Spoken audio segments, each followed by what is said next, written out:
महर्षि कणाद का क्या कहना था कि कोई भी पदार्थ जो है बहुत ही छोटे कणों से बना है और वो कण क्या है, अविभाज्य है। अविभाज्य मतलब उसको विभाजित नहीं किया जा सकता। उसके बाद दूसरा देखो, दूसरा जो भारतीय दार्शनिक थे उनका नाम क्या था, पकुदा कात्यायन।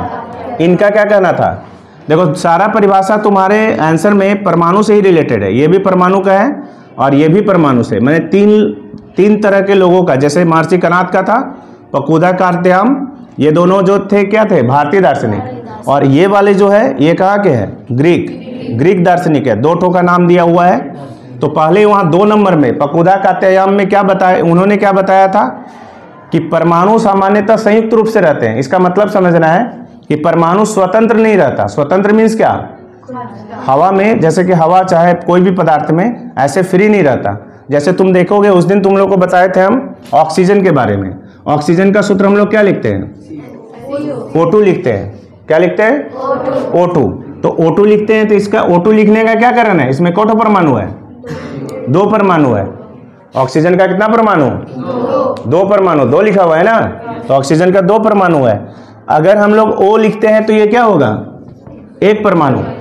और जबकि हम ऑक्सीजन का सूत्र जब लिखते हैं तो O2 लिखने का मेन रीजन क्या है कि ऑक्सीजन का परमाणु स्वतंत्र नहीं रह सकता। जब भी रहेगा 2 ठो रहेगा, एक साथ रहेगा।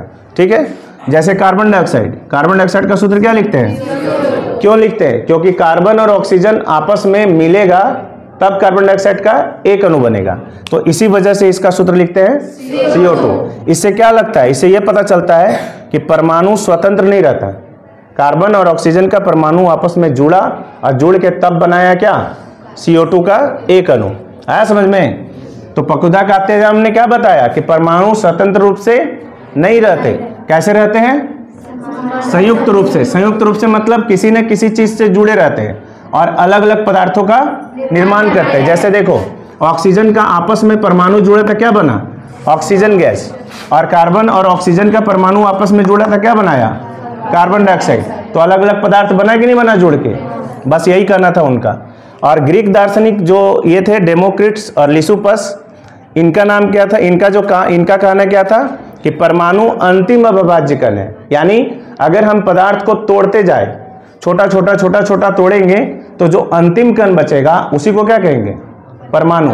लेकिन आज के समय में जो मॉडर्न युग है इसमें हम लोग जानते हैं कि परमाणु को भी तोड़ा जा सकता है। पढ़े थे ना, परमाणु 3 कणों से बना है। कौन कौन कण, परमाणु 3 कणों से बना है, इलेक्ट्रॉन, प्रोटॉन और न्यूट्रॉन परमाणु के अंदर है।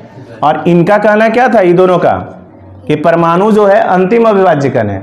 उन्हीं के कथन को आगे जाके गलत किया गया था ना, तब जाके तुम्हारा आंसर वो आया था। अब यहां देखो, इसमें कह रहे हैं रासायनिक संयोग के नियम, 2 या 2 से अधिक पदार्थों के बीच होने वाली रासायनिक अभिक्रियाएं। कह रहा है 2 या 2 से अधिक पदार्थ, कोई भी अधिक पदार्थ है। जैसे मान लो कि कार्बन और ऑक्सीजन संयोग करके क्या बनाता है, कार्बन डाइऑक्साइड, CO2 बनाता है। तो CO2 जो बना तो किस अभिक्रिया से बना, रासायनिक अभिक्रिया से। किस अभिक्रिया से, ये रासायनिक अभिक्रिया है, ये यहाँ लिखे हैं। तो ये रासायनिक अभिक्रिया से बना है। और रासायनिक अभिक्रिया से ऐसे नहीं बनता, ऐसे नहीं आपस में जुड़ जाएगा। उसके लिए क्या है, कुछ नियम है, कुछ विशेष नियम।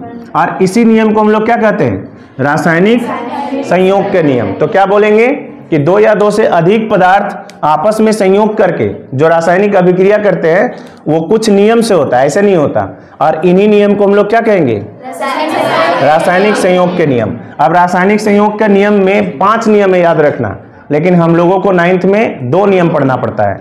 तो वही 2 नियम कौन कौन है, पहला नियम है द्रव्यमान संरक्षण नियम, स्थिर अनुपात का नियम। तो द्रव्यमान संरक्षण नियम में, इसके नियम में देखो क्या है, इस नियम का प्रतिपादन यानी इस नियम की खोज किसने की थी, एंटोनी एल लेवोइजियर।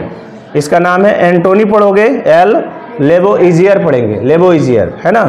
तो इनका क्या कहना था कि द्रव्यमान को ना तो बनाया जा सकता है और ना ही नष्ट किया जा सकता है। कोई भी चीज को करा द्रव्यमान हम बना नहीं सकते और ना ही नष्ट कर सकते हैं। तुम लोग में से उधर सोनू बोलेगा, हाथ उठाया था अभी, अच्छा ठीक है, ध्यान देना। इस नियम के अनुसार क्या कह रहा है, स्थिर अनुपात का नियम। इस नियम का जो प्रतिपादन जो भी किए हैं उनका नाम क्या है, जोसेफ लुईस प्राउस्ट। क्या नाम है, जोसेफ सही बात है। अब यहाँ देखना, इस नियम के अनुसार क्या कर रहा है, किसी भी यौगिक में तत्व निश्चित द्रव्यमान के अनुपात में विद्यमान होते हैं।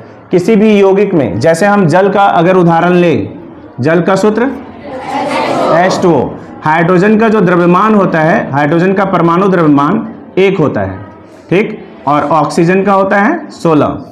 इसको मोलर द्रव्यमान बोलते हैं। अभी पढ़ाएंगे इस चैप्टर में, पूरा कंप्लीट पढ़ते पढ़ते समझ में आ जाएगा कि मोलर द्रव्यमान क्या है, परमाणु द्रव्यमान क्या है, सब सीखोगे। तो इसमें हाइड्रोजन का मोलर द्रव्यमान कितना है, या परमाणु द्रव्यमान 1 ग्राम और इसका 16 ग्राम है ना।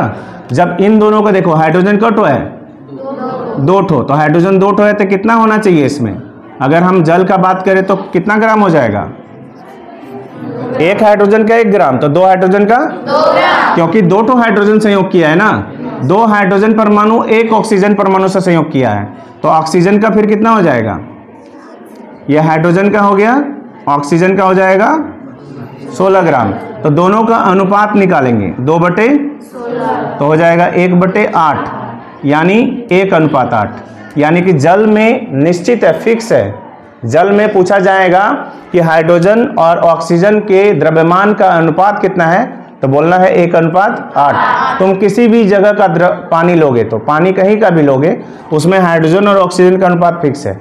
तो फिक्स होने का मतलब क्या, निश्चित होने की वजह से ही इस नियम का नाम क्या पड़ा, निश्चित अनुपात का नियम। निश्चित अनुपात मतलब क्या, दोनों का अनुपात क्या है, निश्चित है।